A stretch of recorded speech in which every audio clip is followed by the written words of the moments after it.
ನಿಮಗೆ bottom of the deck ಬಂದಿರುವಂತಹದ್ದು 2 of swords ಬಂದಿದೆ. ಯಾವುದೋ ಕೆಲವು ವಿಚಾರಗಳಲ್ಲಿ ಹೇಗೆ ಡಿಸಿಷನ್ಸ್ ನ ತಗೋಬೇಕು, ಏನ್ ಮಾಡ್ಬೇಕು, ಹೇಗ್ ಮಾಡಿದ್ರೆ ಏನಾಗತ್ತೆ. ಕೆಲವೊಬ್ಬರಿಗೆ 2 ಆಪ್ಷನ್ಸ್ ಗಳಿರುವಂತಹದ್ದು ರೆಪ್ರೆಸೆಂಟ್ ಆಗ್ತಾ ಇದೆ, ಅಥವಾ ಕೆಲವೊಂದು ಆಪ್ಷನ್ಸ್ ಗಳು ನಿಮ್ಮಲ್ಲಿ ಇರುವಂತಹದ್ದು ರೆಪ್ರೆಸೆಂಟ್ ಆಗ್ತಾ ಇದೆ. ಸೊ ಅದಕ್ಕೆ ನಿಮ್ಗೆ ಸ್ವಲ್ಪ ಕಷ್ಟ ಆಗ್ತಾ ಇದೆ. ಕೆಲವೊಂದು ಡಿಸಿಷನ್ಸ್ ಗಳನ್ನ, ನಿರ್ಧಾರಗಳನ್ನ ಮಾಡೋದು ನಿಮ್ಗೆ ಸ್ವಲ್ಪ ಕಷ್ಟ ಆಗ್ತಾ ಇರುವಂತಹದ್ದು ಬಾಟಮ್ ಆಫ್ ದ ಡೆಕ್ ಅಲ್ಲಿ ರೆಪ್ರೆಸೆಂಟ್ ಆಗ್ತಾ ಇದೆ. ನಿಮ್ಮ ಲವ್ ರಿಲೇಶನ್ಶಿಪ್ ಹೇಗಿತ್ತು ಅನ್ನೋದನ್ನ ನೋಡೋದಾದ್ರೆ ಚೆನ್ನಾಗಿ ಇದು ರೆಪ್ರೆಸೆಂಟ್ ಆಗ್ತಾ ಇದೆ. Ace of cups, queen of wands and magician card ಬಂದಿದೆ. ನಿಮ್ಮ ಲವ್ ಲೈಫಿನ ವಿಚಾರವಾಗಿ ಯಾವುದೇ ರೀತಿಯ ಪಾಸ್ಟ್ ನಲ್ಲಿ ತೊಂದರೆ ಇದ್ದಿದ್ದು ರೆಪ್ರೆಸೆಂಟ್ ಆಗ್ತಾ ಇಲ್ಲ.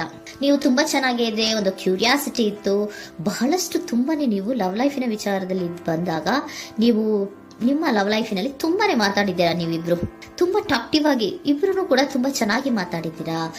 ಅಟ್ ಪ್ರೆಸೆಂಟಿನಲ್ಲೂ ಕೂಡ ನಿಮ್ಮ ಲವ್ ಲೈಫಿನ ವಿಚಾರದಲ್ಲಿ ಯಾವುದೇ ರೀತಿಯ ತೊಂದರೆಗಳು ಕೂಡ ಇಲ್ಲೇನು ರೆಪ್ರೆಸೆಂಟ್ ಆಗ್ತಾ ಇಲ್ಲ. The empress card, the emperor and page of swords ಬಂದಿದೆ. ನಿಮ್ಮ ಲವ್ ಲೈಫಿನ ವಿಚಾರದಲ್ಲಿ ಒಂದು ರಾಜ ರಾಣಿ ತರ ರೆಪ್ರೆಸೆಂಟ್ ಆಗ್ತಾ ಇದೆ. ಇಂಪ್ರೆಸ್ ರೆಪ್ರೆಸೆಂಟ್ ಮಾಡೋದೇನೋ ಕ್ವೀನ್ ಅನ್ನ ರೆಪ್ರೆಸೆಂಟ್ ಮಾಡುತ್ತೆ, ಎಂಪರರ್ ರೆಪ್ರೆಸೆಂಟ್ ಮಾಡೋದೇನೋ ಕಿಂಗ್ ಅನ್ನ ರೆಪ್ರೆಸೆಂಟ್ ಮಾಡುತ್ತೆ. ಒಂದು ರಾಜ ರಾಣಿ ಅನ್ನೋ ತರ, ಒಂದು ಮೇಡ್ ಫಾರ್ ಈಚ್ ಅದರ್ ಅನ್ನೋ ತರ ನಿಮ್ಮ ರಿಲೇಶನ್ಶಿಪ್ ಇರುವಂತಹದ್ದು ಅಟ್ ಪ್ರೆಸೆಂಟಿನಲ್ಲೂ ಕೂಡ ಪ್ರೆಸೆಂಟ್ ಆಗ್ತಾ ಇದೆ. ಈಗಲೂ ಕೂಡ ಚೆನ್ನಾಗೇನೆ ಮಾತಾಡ್ತಾ ಇರುವಂತದ್ದು ಕೂಡ ರೆಪ್ರೆಸೆಂಟ್ ಆಗ್ತಾ ಇದೆ. ನಿಮ್ಮ ಲವ್ ಲೈಫಿನ ವಿಚಾರದಲ್ಲಿ ನೀವಿಬ್ರು ಚೆನ್ನಾಗೇ ಇದ್ದೀರಾ, ಮೇಡ್ ಫಾರ್ ಈಚ್ ಅದರ್ಸ್ ಅಂತ ಅನ್ನೋ ತರ ಇದೆ. ನೀವು ಬಹಳ ಶಾಂತತೆಯಿಂದ ಇದ್ರೆ ಅವರು ತುಂಬಾ ಪ್ರಾಕ್ಟಿಕಲ್ ಆಗಿ ಯೋಚನೆ ಮಾಡ್ತಾರೆ. ನೀವು ಒಂದಕ್ಕೊಬ್ರಿಗೂ ಹೊಂದಾಣಿಕೆ ಅನ್ನೋದು ತುಂಬಾ ಚೆನ್ನಾಗಿದೆ, ಯಾವುದೇ ರೀತಿ ತೊಂದರೆ ಇಲ್ಲ. ಈಗಲೂ ಕೂಡ ನೀವು ಅವಾಗ್ಲೂ ಹಿಂದೆನೂ ಮಾತಾಡ್ತಾ ಇದ್ರಿ, ಈಗಲೂ ಕ್ಯೂರಿಯಾಸಿಟಿಯಿಂದ, ಬಹಳ ಇಂಥ್ಯೂಸಿಯಾಸಮ್ ಇಂದ ಈಗಲೂ ಕೂಡ ನೀವು ಚೆನ್ನಾಗೇನೆ ಮಾತಾಡ್ತಾ ಇರುವಂತಹದ್ದು ರೆಪ್ರೆಸೆಂಟ್ ಆಗ್ತಾ ಇದೆ. ಯಾವುದೇ ರೀತಿಯ ತೊಂದರೆಗಳಿಲ್ಲ, ಸೂಪರ್. ಇಮಿಡಿಯೇಟ್ ಫ್ಯೂಚರ್ ಏನ್ ರೆಪ್ರೆಸೆಂಟ್ ಆಗ್ತಾ ಇದೆ? Immediate future the hierophant card, 9 of wands and star card represent ಆಗ್ತಾ ಇದೆ. ಕೆಲವೊಬ್ರು ರಿಲೇಶನ್ಶಿಪ್ ಅಲ್ಲಿ ಇರುವಂತಹ ಕೆಲವೊಬ್ರು ಮಾತ್ರ ಇಮಿಡಿಯೇಟ್ ಫ್ಯೂಚರ್ ನಲ್ಲಿ ಕೆಲವೊಬ್ರು ಮದುವೆಗಳಾಗುವಂತಹ ಸಾಧ್ಯತೆಗಳು ರೆಪ್ರೆಸೆಂಟ್ ಆಗ್ತಾ ಇದೆ. ಒಂದು ಸೀರಿಯಸ್ ಕಮಿಟ್ಮೆಂಟ್ ಇರುವಂತಹದ್ದು, ಬರೀ ಪ್ರೀತಿ ಮಾಡುವಂತಹದ್ದಲ್ಲ, ಒಂದು ಸೀರಿಯಸ್ ಕಮಿಟ್ಮೆಂಟ್ ಅಲ್ಲೂ ಕೂಡ ಇರುವಂತಹದ್ದು ನಿಮ್ಮ ಲವ್ ಲೈಫಿನಲ್ಲಿ ರೆಪ್ರೆಸೆಂಟ್ ಆಗ್ತಾ ಇದೆ. ಮತ್ತೆ 9 ಆಫ್ ವ್ಯಾಂಡ್ಸ್ ಏನಪ್ಪಾ ಅಂದ್ರೆ, ನೀವು ಇಷ್ಟು ದಿನದಿಂದ ಮಾಡ್ಕೊಂಡು ಪ್ರೀತಿಸ್ಕೊಂಡು ಬಂದಿದ್ವಿ, ಇಬ್ರಿಗೂ ಅಡ್ಜಸ್ಟ್ಮೆಂಟ್ ಇದೆ, ಇಬ್ರಿಗೂ ಹೊಂದಾಣಿಕೆ ಇದೆ, ಏನಾಗುತ್ತಪ್ಪ ಅಂತ ಸ್ವಲ್ಪ ನೀವು ಯೋಚನೆಯನ್ನ ಮಾಡ್ತಾ ಇದ್ದೀರಾ ಈ ಲಾಸ್ಟ್ ಮೂಮೆಂಟ್ ಅಲ್ಲಿ. ಬಟ್ ಯೋಚನೆಯನ್ನ ಮಾಡುವಂತಹ ಅವಶ್ಯಕತೆ ಇಲ್ಲ. ನಾನು ಇದಕ್ಕೆ ಒಂದು ಕ್ಲಾರಿಫಿಕೇಶನ್ ಕಾರ್ಡ್ ಅನ್ನ ತಗೊಂಡಾಗ ಸನ್ ಕಾರ್ಡ್ ಬಂದಿದೆ. So sun is represented by light. ನಿಮ್ಮ ಲವ್ನಲ್ಲಿ ಒಂದು ಪಾಸಿಟಿವ್ ಲೈಟ್ ಇದೆ. ಸೊ ಹೆದರುವಂತಹ ಅವಶ್ಯಕತೆ ಏನೂ ಇಲ್ಲ. ಸ್ಟಾರ್, ಸನ್ ಬಂತು, ಸ್ಟಾರ್ ಬೇರೆನಾ? ಸ್ಟಾರ್ ನಿಮ್ಮ ಲವ್ ಲೈಫಿನ ವಿಚಾರದಲ್ಲಿ ಸ್ಟಾರ್ ಕೂಡ ಇದೆ. ಕೆಲವೊಬ್ಬರಿಗೆ ಮದುವೆ ಕೂಡ ಆಗುವಂತಹ ಸಾಧ್ಯತೆಗಳು ನಿಮ್ಮ ಲವ್ ಲೈಫಿನ ವಿಚಾರದಲ್ಲಿ ರೆಪ್ರೆಸೆಂಟ್ ಆಗ್ತದೆ.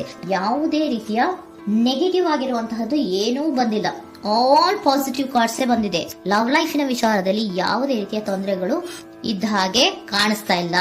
ಬಟ್ ನೀವು ಸ್ವಲ್ಪ ಕೆಲವೊಂದು ಏನ್ ಮಾಡೋದು ಅಂತ ಸ್ವಲ್ಪ ನೀವು ಆಲೋಚನೆಯನ್ನ ಮಾಡ್ತಾ ಇರುವಂತಹದ್ದು, ಸ್ವಲ್ಪ ಕೆಲವೊಂದು ನಿರ್ಣಯಗಳನ್ನ ಮಾಡೋದಕ್ಕೆ ಸ್ವಲ್ಪ ಕಷ್ಟ ಆಗ್ತಾ ಇರುವಂತಹದ್ದು ರೆಪ್ರೆಸೆಂಟ್ ಆಗ್ತಾ ಇದೆ ಅಷ್ಟೇ. ಅಷ್ಟನ್ನ ಬಿಟ್ಟರೆ ನಿಮ್ಮ ಲವ್ ಲೈಫಿನ ವಿಚಾರದಲ್ಲಿ ಯಾವುದೇ ರೀತಿಯ ತೊಂದರೆಗಳೇನು ಇಲ್ಲಿ ರೆಪ್ರೆಸೆಂಟ್ ಆಗ್ತಾ ಇಲ್ಲ. ಏಂಜಲ್ ಗೈಡೆನ್ಸ್ ಏನ್ ಹೇಳ್ತಾ ಇದ್ದಾರೆ? ನಿಮಗೆ ಫಸ್ಟ್ ಕಾರ್ಡ್ ಕೊಟ್ಟಿರುವಂತಹದ್ದು ಏಂಜಲ್ ಗೈಡೆನ್ಸ್ ಅವರು ಇನ್ ದ ನಿಯರ್ ಫ್ಯೂಚರ್, ಸದ್ಯದಲ್ಲಿಯೇ ಎಲ್ಲವೂ ಕೂಡ ನೀವು ಅನ್ಕೊಂಡಿದ್ದ ತರನೇ ಆಗುತ್ತೆ. ಏಂಜಲ್ ಗೈಡೆನ್ಸ್ ಕೊಡ್ತಾ ಇರೋದು ಬಿ ಅಸರ್ಟಿವ್. ಯಾಕೆ ಬಿ ಅಸರ್ಟಿವ್ ಅಂತ ಕೊಟ್ಟಿದ್ದಾರೆ? ಇಲ್ಲಿ ಸ್ವಲ್ಪ ಡಿಸಿಷನ್ಸ್ ನ ಮಾಡೋದು ಕಷ್ಟ ಆಗ್ತಾ ಇದೆ ಅಲ್ವಾ ನಿಮ್ಗೆ, ಸೊ ಎನರ್ಜಿಯಲ್ಲಿ. ಸೊ ಅದಕ್ಕೆ ಹೇಳ್ತಾ ಇದ್ದಾರೆ ದೃಢವಾಗಿರು, ಆತ್ಮವಿಶ್ವಾಸದಿಂದ ಇರು, ಯಾವುದಕ್ಕೂ ನೀವು ಹೆದರ್ಕೋಬೇಡ ಅಂತ ಹೇಳ್ತಾ ಇದ್ದಾರೆ. ಪೀಸ್ಫುಲ್ ರೆಸಲ್ಯೂಷನ್, ಎಲ್ಲವೂ ಕೂಡ ಶಾಂತಿಯುತವಾಗಿಯೇ ಮುಗಿಯುತ್ತೆ, ನೀನೇನಕ್ಕೂ ಯೋಚನೆಯನ್ನ ಮಾಡಬೇಡ. ಮೆಡಿಟೇಷನ್ ಬ್ರಿಂಗ್ ಆನ್ಸರ್, ಮೆಡಿಟೇಷನ್ ಇಂದ ನಿಮ್ಗೆ ಆನ್ಸರ್ ಗಳಿರುತ್ತೆ. ಸ್ವಲ್ಪ ಕೂಲ್ ಆಗಿರಿ, ಸಮಾಧಾನವಾಗಿರಿ. ಲವ್ ಲೈಫಿನಲ್ಲಿ ಯಾವುದೇ ರೀತಿಯ ಹಿಂದೆಯೂ ಇರಲಿಲ್ಲ, ಈಗ್ಲೂ ಇಲ್ಲ, ಮುಂದೆಯೂ ಕೂಡ ನಿಮ್ಗೆ ಯಾವುದೇ ರೀತಿಯ ತೊಂದರೆಗಳು ರೆಪ್ರೆಸೆಂಟ್ ಆಗಿಲ್ಲ. ಖುಷಿಯಿಂದ ಇರಿ. ಕೆಲವೊಬ್ಬರಿಗೆ ಮ್ಯಾರೇಜ್ ಅನ್ನು ಕೂಡ ಇಲ್ಲಿ ರೆಪ್ರೆಸೆಂಟ್ ಮಾಡ್ತಾ ಇದೆ. ಮತ್ತೆ ಕೆಲವೊಬ್ಬರಿಗೆ ಸೀರಿಯಸ್ ಕಮಿಟ್ಮೆಂಟ್ ಸಿಗುವಂತಹ ಸಾಧ್ಯತೆಗಳು ರೆಪ್ರೆಸೆಂಟ್ ಆಗ್ತಾ ಇದೆ.